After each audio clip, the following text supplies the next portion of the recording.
So you watched the video that I did on how to clean up the garden at the end of the year, and you've decided, based on that video, you are removing the plants, but also furthermore going to compost them. So let me show you how I go about doing this. Behind me here is what I call my composting center. Now my composting center I use literally once a year, this time of year. I know, sounds crazy because of where I live and the lifestyle I lead. I can't really compost during the winter months. Things can be piled up, but they don't necessarily decompose, which has resulted for me anyways in pests, and these pests tend to get in the house and everything else. So I don't like rodents. I don't want them in my home. They could live outside, but my compost in previous years has attracted them.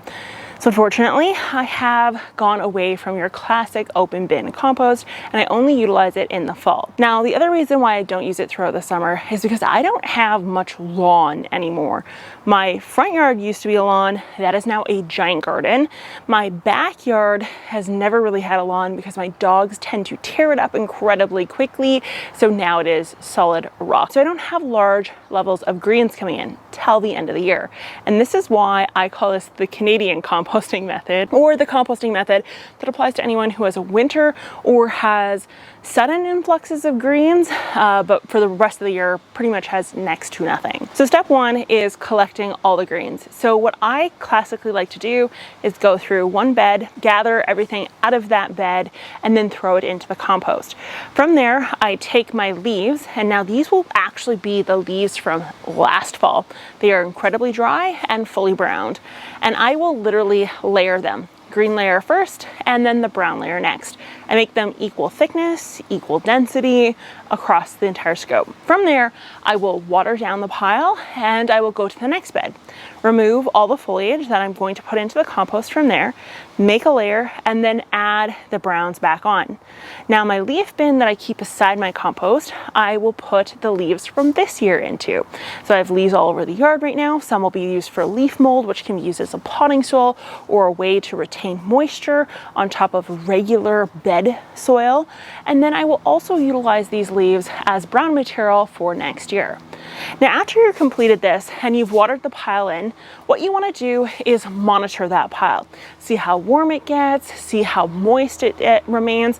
If it tends to dry out really quickly because you have a hot, dry fall, then you want to add more water. And then once a week, I will go in and rotate this pile. This will just help add in some oxygen, which will expedite the process of decomposition. Now, this entire pile will continue to heat up and stay really warm despite the nights and the evenings getting very cool.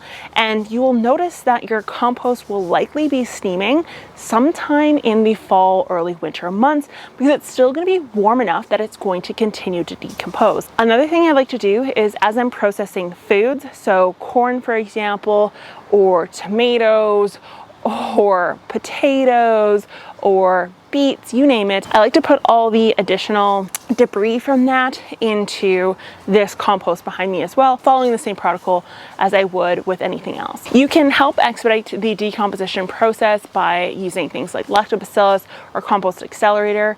Bokashi additions will also work, and these are all just simply forms of microbes that decompose organic material, and the addition of them or the influx of them will help to get this compost kick-started. When I use this method of single-time composting, essentially, in the fall, I tend to get a viable compost sometime around the middle of next summer. The reason for this, and the reason why I wait till so late in the year, is because I like to allow my compost to cure. So what I mean by this is allowing the compost to come out of its decomposition process and allow for the excess nutrients to be washed away through simple water influx, for the microbes to kind of calm down, level themselves out.